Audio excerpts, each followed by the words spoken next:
Welcome to Red Chameleon.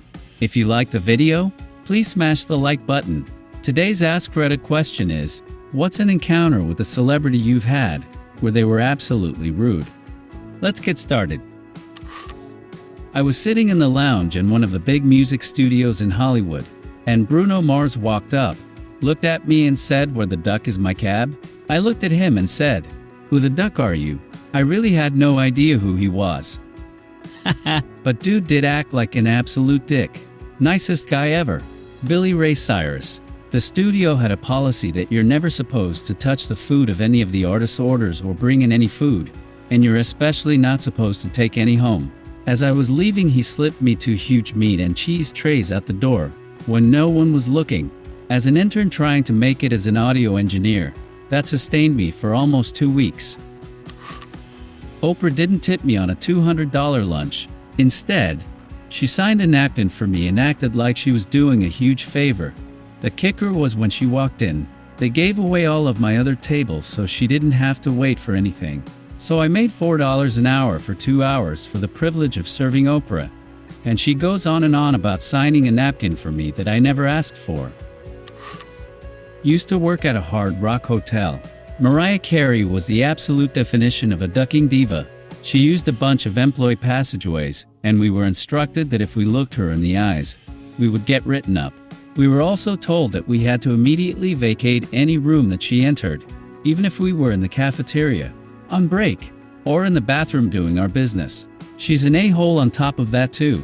A few of her backup dancers accused her of sexual assault during Me Too, and nothing ever came of it. Back in the 90s, I worked on the stage musical production of Beauty and the Beast. The guy who played the talking clock is an Australian celebrity by the name of Bert Newton. He always used to say hi and make conversation until he found out I was one of the lighting crew. After that, he wouldn't even glance at me. Slightly related. On the same show, I used to hang out with the dude that played Gaston at stage door having a cigarette during the interval. I only recently discovered that it was Hugh Jackman. Really nice dude. Probably 10 or 11 years ago, I was working for BDS of a WWE house show. My job was to find the contest winners and bring them to introduce them to a couple of the bigger stars. My immediate report went to Ricky Steamboat, who was incredible. I had a question for him. Don't remember what it was anymore. But he was standing there talking to Chris Jericho. Not wanting to be rude, I stood to the side, waiting for their conversation to end before I interrupted.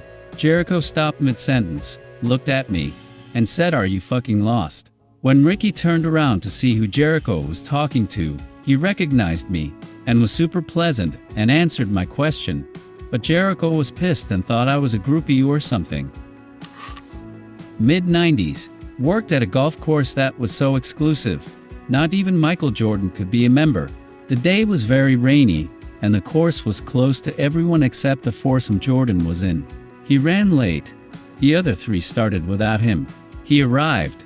They loaded his clubs on the cart.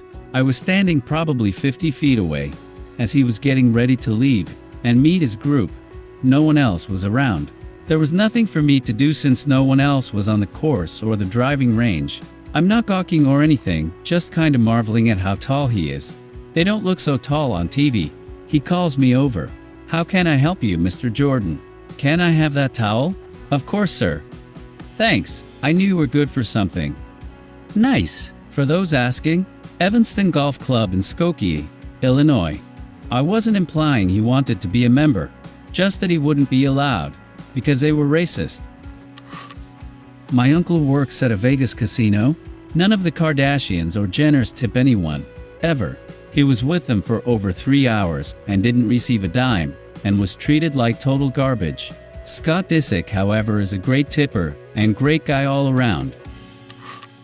This goes both ways. I ran into Kirstie Alley 25 years ago, when Veronica's Closet was on. She was quiet but sweet. People came up and wanted photos, but she was with her kids and politely declined, citing her kids.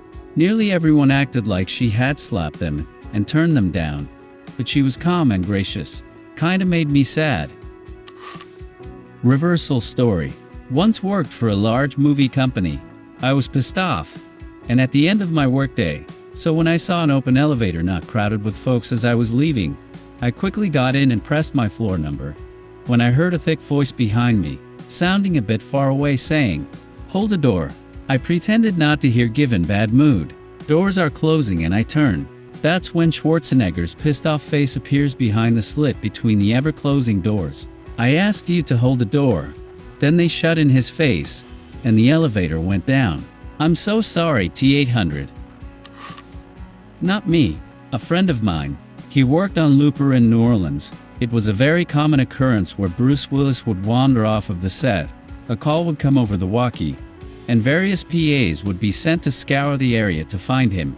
My buddy found him in a bar, sheepishly approached him, and said, "I'm sorry to bother you, Mr. Willis, but they're calling for you on set." Bruce Willis looked up at him, and then proceeded to just keep drinking. I think it was a GNT, like he wasn't even there. My buddy had to walk outside, radio and that he had found him, and wait for someone with a higher pay grade to come and wrangle him back to set. Edit, snap. Just remembered I have one from the set as well. My first movie gig, while I was still in college, was crafty PA on Skeleton Key. The rap party was at a bar I went to pretty regularly. The DJ spun awesome soul music. It was just good times. My roommate who got me the job and I showed up to the rap party as soon as it started. We were broke college kids, and it was an open bar. We grab a table, load it with tequila shots. Our department head shows up, and we proceed to get really hammered and have a good time. About an hour and a half into the party, we get approached by bar security. Apparently Kate Hudson had arrived at the party, and she wanted the table 6 of us are sitting at. We protested a bit, but were then told we could get up and stay at our own rap party, or be thrown out of the venue. We choose to just leave our own rap party because it was such a bad situation.